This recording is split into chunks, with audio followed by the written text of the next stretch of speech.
നമസ്കാരം. ഇന്ത്യക്കെതിരെ ചൈനയോടൊപ്പം നിന്ന് വെല്ലുവിളികൾ നടത്തിക്കൊണ്ടിരിക്കുന്ന പുതിയ മാലദ്വീപ് ഭരണകൂടം ഒടുവിൽ ഇന്ത്യയോട് കാല് പിടിച്ച് അപേക്ഷിക്കുന്ന കാഴ്ചയാണ് കാണുന്നത്.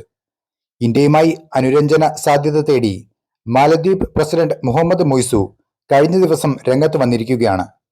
ഇന്ത്യ തന്റെ രാജ്യത്തിന്റെ ഏറ്റവും അടുത്ത സഖ്യകക്ഷിയായി തുടരുമെന്ന് ആണ് അയാൾ ഇപ്പോൾ പറയുന്നത്.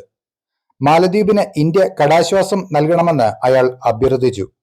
മാലദ്വീപിന് സഹായം നൽകുന്നതിൽ ഇന്ത്യ നിർണായകമാണെന്നും ഇന്ത്യ ഏറ്റവും വലിയ പദ്ധതികൾ നടപ്പിലാക്കിയിട്ടുണ്ടെന്നും മുയ്സു പറഞ്ഞു. ഒരു മാധ്യമത്തിന് നൽകിയ അഭിമുഖത്തിലാണ് അയാൾ ഇക്കാര്യം വ്യക്തമാക്കിയത്. മാലദ്വീപ് സർക്കാരുകൾ എടുത്ത വായ്പാ തിരിച്ചടവിൽ കടാശ്വാസം നൽകണമെന്നും മുയ്സു അഭിമുഖത്തിൽ ഇന്ത്യയോട് അഭ്യർത്ഥിച്ചു. ഏപ്രിൽ മധ്യത്തിൽ നടക്കാനിരിക്കുന്ന മാലദ്വീപിലെ പാർലമെന്റ് തെരഞ്ഞെടുപ്പിന് മുന്നോടിയായാണ് മുയ്സുവിന്റെ അഭിപ്രായ പ്രകടനം. ഏകദേശം 400.9 മില്യൺ US$ മാലദ്വീപ് ഇന്ത്യക്ക് നൽകാനുള്ളത്. മാലദ്വീപ് സമ്പദ് വ്യവസ്ഥയ്ക്ക് താങ്ങാവുന്നതിലും ഭാരിച്ച വായ്പകളാണ് ഇന്ത്യയിൽ നിന്ന് മാലദ്വീപ് എടുത്തിട്ടുള്ളതെന്നും അദ്ദേഹം പറഞ്ഞു. മാലദ്വീപിന്റെ സാമ്പത്തിക ശേഷിക്കനുസരിച്ച് വായ്പ തിരിച്ചടയ്ക്കാനുള്ള അവസരം നൽകുന്നത് സംബന്ധിച്ച് ഇന്ത്യൻ സർക്കാരുമായി ചർച്ച ചെയ്യുകയാണെന്നും അയാൾ പറഞ്ഞു.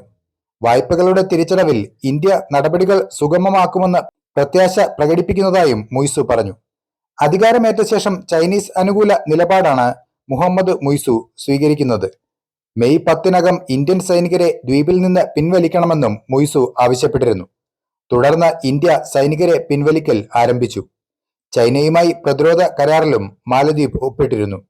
എന്റെ അഭിപ്രായത്തിൽ ചൈനയെ പിന്തുണച്ച് പെരുമാറുന്ന മാലദ്വീപിന് ഇനി ഒരു സഹായവും ഇളവുകളും ഇന്ത്യ നൽകരുത്. മാലദ്വീപിന് ഇതൊരു പാഠമാകണം. നിങ്ങളുടെ അഭിപ്രായം കൂടി കമന്റിൽ എഴുതുക.